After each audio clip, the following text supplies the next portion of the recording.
朋友们，大家好！现在我在德国科隆一个公园里，今天天气非常的不错，这里呢岁月静好。其实呢，全世界除了少数国家之外，大多数国家不是处在什么危机当中，就是战争当中。所以呢，我们生活在中国，还有生活在德国，特别是生活在中国，是非常幸福的人，因为那里有政府好好的保护着，所以让中国几十年没有任何的大的冲突，也没有战争，让人民安居乐业。而这个所谓的安居乐业，对于世界上大多数人来说，只是一种奢望，一种梦想。所以呢，今天我就想跟大家一起呢来讨论这个话题，那就是百年未有之大变局。这个话题，我觉得至少目前来看是永远不过时的，而且这个变局呢，一天一天都会发生新的情况。比如说，我们今天呢就从伊朗还有以色列来谈起，因为自从几天前以色列突然对伊朗发起了攻击之后，中东的局势马上就完全改变了。而我们也可以看到，一旦一个国家的领导他走错了路，可以说是一步错，然后接下来的每一步都是错的。伊朗一样啊，我们看到了，就是前几天被以色列突然蒙头打的时候，他整个国家乱套了，对吧？因为不管是军队、情报，还有他们国家一把手，目前看来应该是没有任何的思想准备，没有任何其他准备，然后呢就被以色列这样打懵了。接下来呢，我们也看到了，就是伊朗它的反击，开始的时候其实是非常的弱的啊，后来这2天我们看到慢慢的加码了，这是好事情。原来特别是第2天看见什么伊朗没有什么特别大的反应之后，我真的对伊朗这个国家特别的失望。而且从过去这些年，伊朗与西方的互动，还有伊朗对中国、对俄罗斯来说，我觉得伊朗从国家的最高层面来说，完全是走错了啊。如果我是伊朗的高层，可能我会想办法啊，不仅呢要拖住，比如说与西方的关系，但是要搞好与中俄，特别是与中国的关系啊。因为东大呀，它可以通过迂回的办法，在危急的时候可以帮助伊朗的。其实，等一下我们再说说。对不起啊，我不是什么军事专家，我只是就这几天的情况，然后呢联系到我平时看到各种资料啊、各种媒体，然后呢我就想讲一讲这个百年未有之大变局对中国意味着什么，对伊朗意味着什么，对中东还有对西方意味着什么。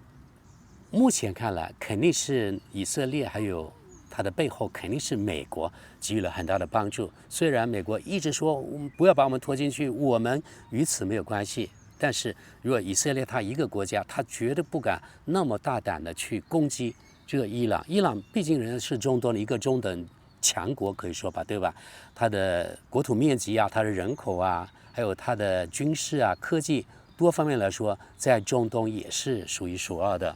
所以呢，以色列虽然它的军事特别强大，但是它一个国家单独，它绝对没有这个胆去攻打那个伊朗。那它的背后，很显然，肯定99.9999%是美国在后面帮他撑腰，而且呢，美国肯定帮他，比如说从情报方面也帮了他，绝对的，对吧？虽然就是摩萨德他的情报不错，但是呢，他缺了美国，也不可能有今天这样。还有啊，以色列定点清除了那么多伊朗的高层，不管是他那个军事方面的、政治方面的，还有科技方面的，特别是什么核专家呀，还有核物理学家等等，你看一个一个真的是被以色列定点清除。如果说就是伊朗内部没有什么带路党，没有意见，我相信每个人都不会同意，对吧？它的内部绝对是被以色列、被美国渗透成了筛子一样，它里面的带路党可能是一群一群的，不是一个。所以像这样一个国家，被他的敌人渗透成这样，确实呢是一个国家的耻辱，一个国家的悲剧。大家也看到了，不管哪个国家都有带路党，都有出卖国家利益的人，只要对方给予足够的好处，都可以这样。中国过去也出现过很多这样的情况呀，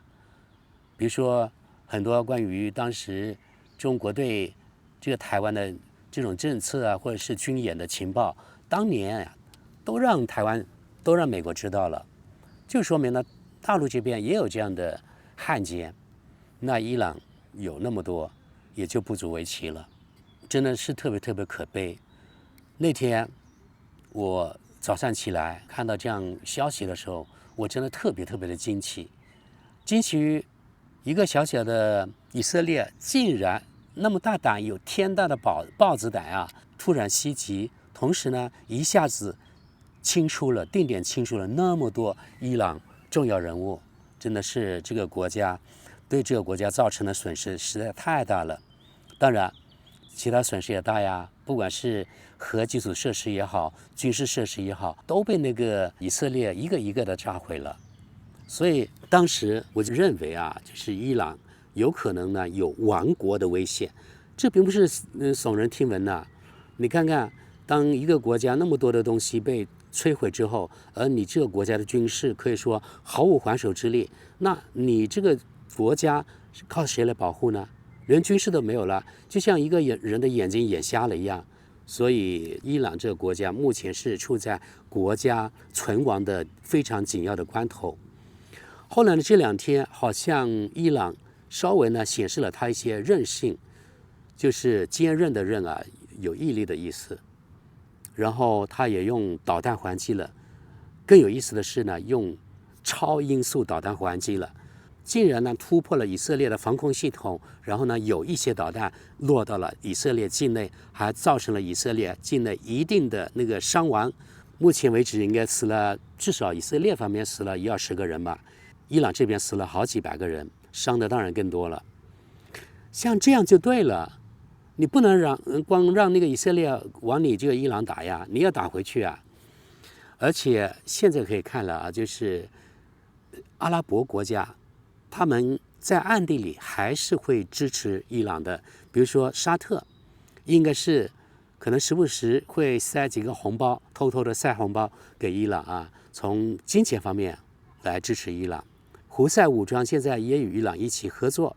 另外呢，真主党呀，还有特别是巴基斯坦这边巴铁这边现在已经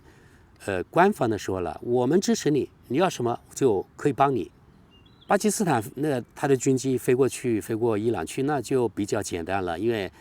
中间没有其他国家，直接可以飞过去，也没有多远，对吧？所以呢，中国的歼10什么之类的这种战机完全可以飞过去。那么巴基斯坦从国家层面来说要帮伊朗，那伊朗可以说有一个强大的后盾了。其实刚才我前面说了啊，伊朗呢可以通过迂回的方法可以得到其他国家帮助，就是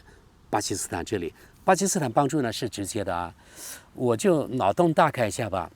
巴基斯坦后面是哪个国家？我们也知道，在军事方面绝对是东大是可以帮忙的。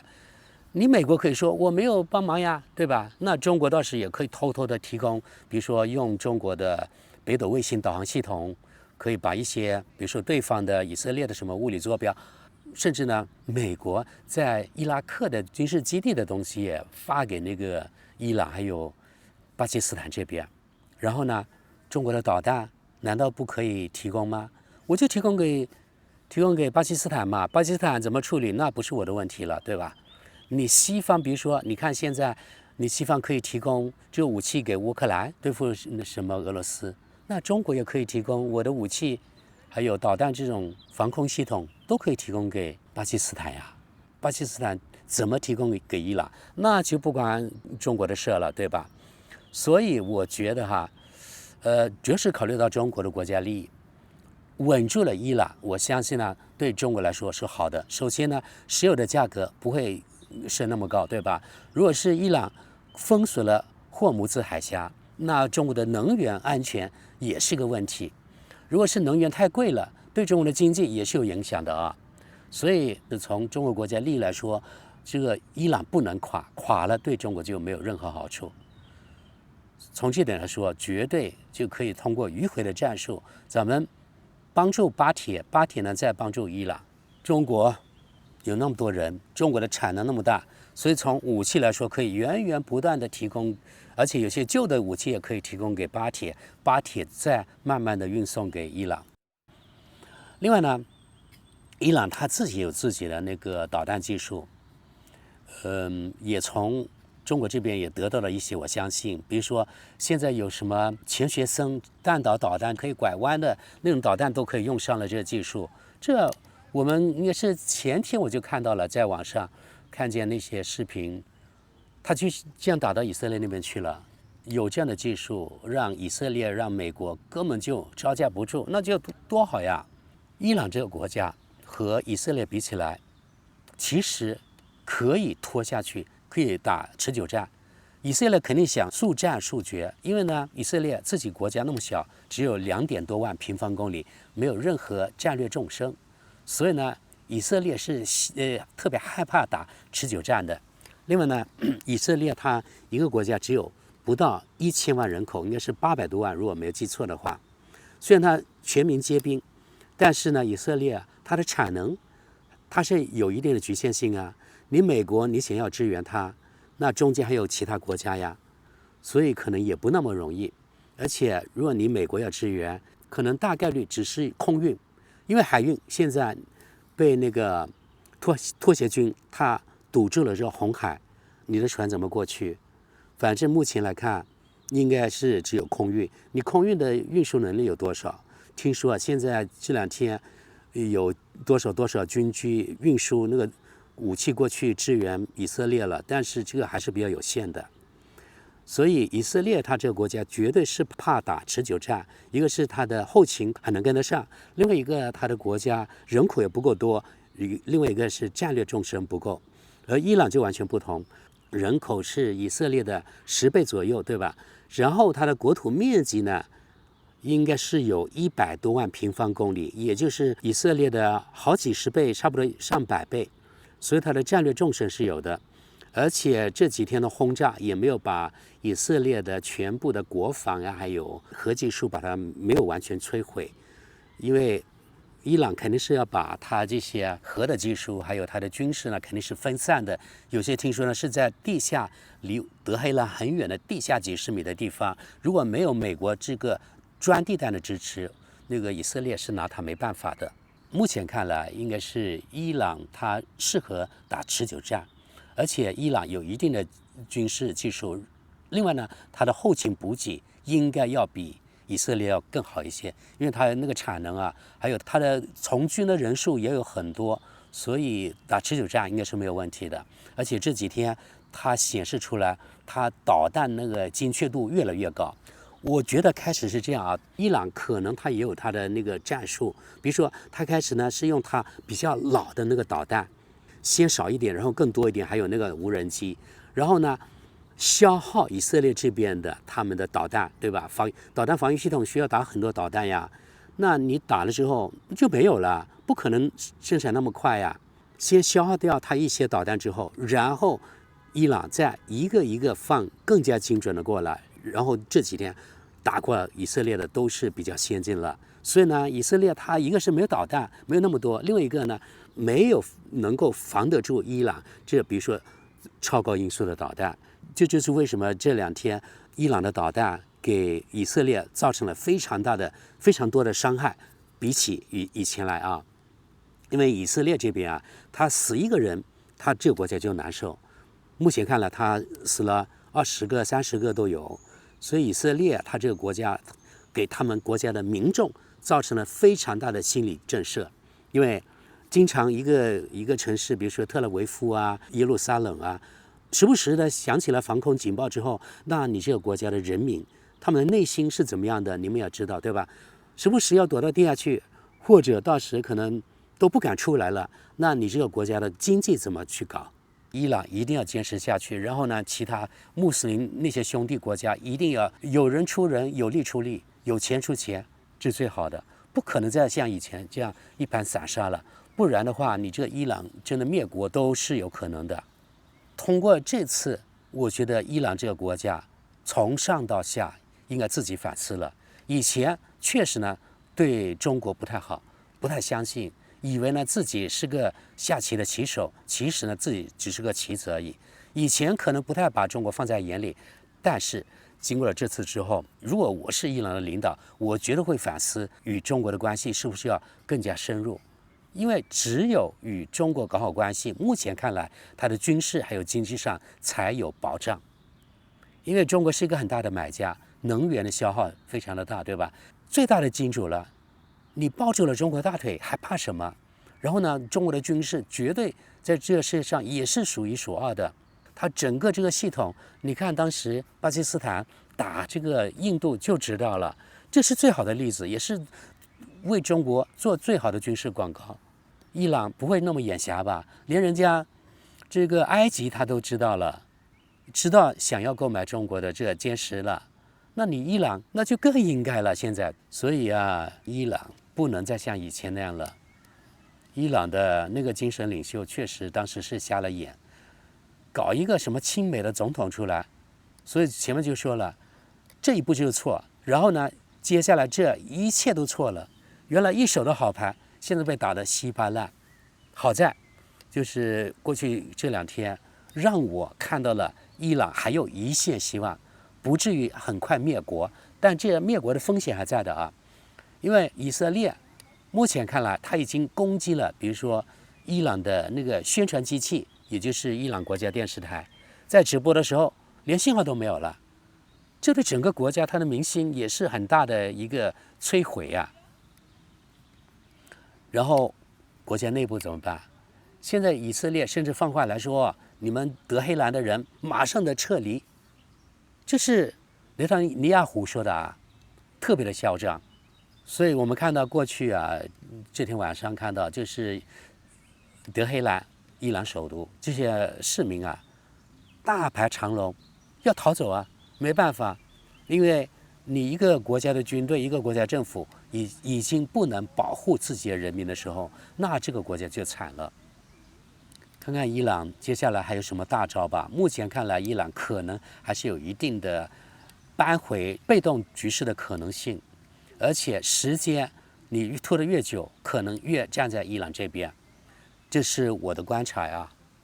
所以呢，伊朗人呢绝不能倒下去，伊朗的政府绝对不能倒下去，否则真的伊朗这个国家就被瓜分、被占领，这个风险非常大。因为从以色列的角度来说，绝对是不希望中东有任何一个，不管你是伊朗也好，还是什么沙特也好，绝对不能看见任何一个阿拉伯国家壮大起来。当然也不愿看到这个什么埃及强大起来，因为对他来说，正好中东越乱他就越好。你看他这几年，他就是可以说如鱼得水啊，一个一个把中东的这些国家和地区把它打趴下来，哈马斯呀、叙利亚呀，还有黎巴嫩的真主党呀，还有伊拉克的库尔德人呐，现在轮到伊朗了。一个中东最强大的国家也被打得屁滚尿流，唉，有的时候我就觉得这些穆斯林国家人真的是怒其不争啊。然后呢，国家的治理也没有什么方法，然后还亲美亲西方，像伊朗这样，就是因为过于亲西方，过于麻痹了自己，才造成了这样被动挨打，现在差不多灭国的局面。所以从这点来说，我其实不会同情伊朗，但是呢，我内心呢又不希望伊朗被灭国、被瓜分，因为从中国国家利益来说也没有好处，对吧？中东那个小椅子也太嚣张了，而且他对加沙人是怎么样的，对吧？这个世界自有公理，所以从我内心来说，从良心来说，我真的希望中东有哪怕伊朗这个国家强大起来，抗衡这个小椅子，我觉得即使我们中国多支持，我是赞同的。即使要我捐款，可能到时我都同意，真的，为了中华民族利益嘛。好的，朋友们，我不知道你们怎么看啊？这就是我称的百年未有之大变局。其实我们也可以看到，我们扯远一点，这个大变局怎么样？中东乱起来了，欧洲乱起来了，然后呢，美国很难抽开声。这段时间，俄罗斯的一少股隔三差五都跑到那个朝鲜那边去那边干什么？肯定是想得到朝鲜的帮助啊。他打乌克兰，目前比较焦灼的状态，而且现在可能进展更快了。现在西方媒体几乎不报道了，就表明了这乌克兰正在一步一步的失去这战争。而现在俄罗斯的人高层跑到朝鲜去，应该是去搬兵，另外一个呢是去买武器，因为打了那么久，俄罗斯的兵力也吃紧，对吧？然后朝鲜它也是可以说全民皆兵的，它小小一个国家，竟然有100多万的正规军。如果你抽，比如说10万啊几万，抽到那个俄罗斯那边去，对俄罗斯来说也是个非常大的忙。另外一个呢，过去呢，俄罗斯也从朝鲜买过很多的这种导弹什么之类的，对吧？可能无人机也有。从这方面来说，它可以从朝鲜买更多的，因为韩国这边刚那个新选的总统上台了，他不像原来那个新颖的那样仇视，比如说中国呀，抱美国大腿。现在这个呢，稍微从中国国家利益来说要更好一些，可以说用引号来说轻中一些吧，没有那么原来仇中了。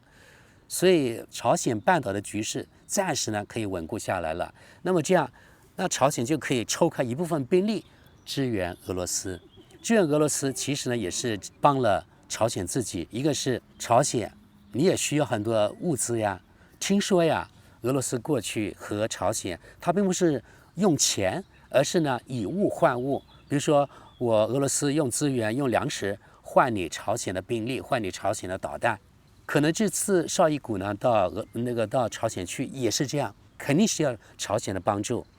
一个是导弹，另外一个呢就是兵力，就是希望朝鲜再一次派兵去帮助俄罗斯打乌克兰。还有另外一个，你看，如果朝鲜这边稳定下来了，中国呢还有另外一个，是不是也可以揪住机会，一举可以解决台湾呢？完成中国完全统一的问题呢？这个呢带个引号呀，中央的高层肯定有他们的想法，有的时候可能是突然一个机会就来了，也不一定啊，对吧？美国的航母现在正往中东那边调，南海这边航母也没了，对吧？然后中国的航母前几天也跑出第二岛链去了，也就是中国的航母的那个兵力啊，现在已经非常的强大了，加上美国这边在南海已经是空心的了，其他国家暂时肯定从兵力来说，绝对是干不过中国的。那么，如果是西方国家都抽不开身的时候，是不是可以一举，倒是突然第二天可能就完全完成祖国统一了呢？这都是有可能的。所以我就说了啊，百年未有之大变局。目前这一段时间，也许呢这1-2年。可能对中国来说是最好的时候，最有利的时候。形势信息万变，每分钟都可以变。就像比如说上个礼拜，谁能够想到以色列会那么大胆去攻击伊朗，对不对？所以呢，这个变化可以说是很难测。那中国高层，我相信呢，每一分钟都在仔细的观察，然后呢，看看到底怎么办。对中国来说，目前呢最大的国家利益，那就是完成祖国的完全统一。统一之后呢，中国开展任何其他事情，那就容易得多了。另外呢，对中国有利，我认为啊，就是以色列悍然攻打伊朗，对中国也是有利的。因为呢，可以说以色列开了一个非常恶劣的先例，那就是先发制人。以色列是这样说的。因为伊朗的核计划威胁到了以色列的国家安全，然后呢，他就悍然单方面发起了，而且没有预警的啊，对伊朗的袭击侵略。那既然这样，到时某一天，你中国或是其他任何一个国家要像以色列这样的打击，那你西方国家就无话可说了，我就把以色列把你美国搬出来就可以了，先发制人。这是西方你自己做的，不是中国，对吧？中国只是有样学样。到时某一天，你什么南朝鲜啊，你什么小日本啊，你想什么时的时候，或者我中国知道你小日本图谋不轨的时候，或者菲律宾，我中国都可以用这个借口先发制人。这是你们西方先发起的，对不对？所以到时中国如果再这样做，那从道德方面来说，那就没有什么任何的障碍了。我不知道大家认为我是不是很激进啊？因为通过这些年来西方的这种操作，我觉得现在任何一点来说，中国就不应该有任何的什么心理障碍，干就完了。因为这个世界没有任何的公理可言，就是谁的拳头大，谁就是真理。真理就是真的是在导弹的射程范围之内，你们发现了吗？这个世界真的就是弱肉强食啊！如果中国还是唯唯诺诺，今后呢很难开展这个工作。而且你中国太懦弱的话，也不好带头，对吧？因为中国其实它可以做世界的老大哥，可以起个带头作用，但是目前还没有到。因为过去呢，中国是韬光养晦，然后呢是什么和平崛起，但是现在西方没让你再和平崛起的机会了，所以呢，只能是展示中国拳头的时候了。我认为，应该就强硬一点，不要再那孔孟之道，有时候儒家思想我只能摇头，太懦弱了，真的，对西方不能太懦弱，因为西方只看你有没有实力。如果你好好跟他说话，他是不吃这套的。就像伊朗，你看一直想跟什么美国啊、跟西方谈判，谈判来谈判去，后来自己怎么样了？反而变被动了，对不对？所以呢，有实力一定要展示出来，而且你只有8分的实力，要展示9分出来，让对方怕你，不敢拿你怎么样才行。所以呢，中国应该强硬一点。我现在不是什么民族主义者，我觉得我是看清了西方，而且看清了整个社会是弱肉强食。中国呀，已经有这个实力了，真的，中国的实力在很多方面甚至比美国还强。因为军事方面，前面咱们说了啊，这个钱学森这个弹道，其他国家没有掌握吧？只有中国掌握了吧，对吧？伊朗的可能也是中国从后面提供了帮助。如果伊朗有的话，光凭这点，你什么美国啊，你西方呀，什么小椅子啊，就不敢拿中国怎么样。所以话，中国是有硬的这个实力的，就是看中国敢不敢了，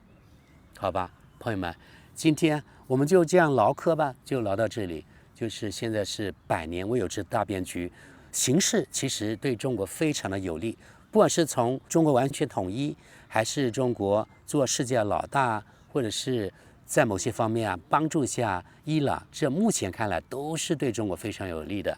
好的，朋友们，你们怎么看呢？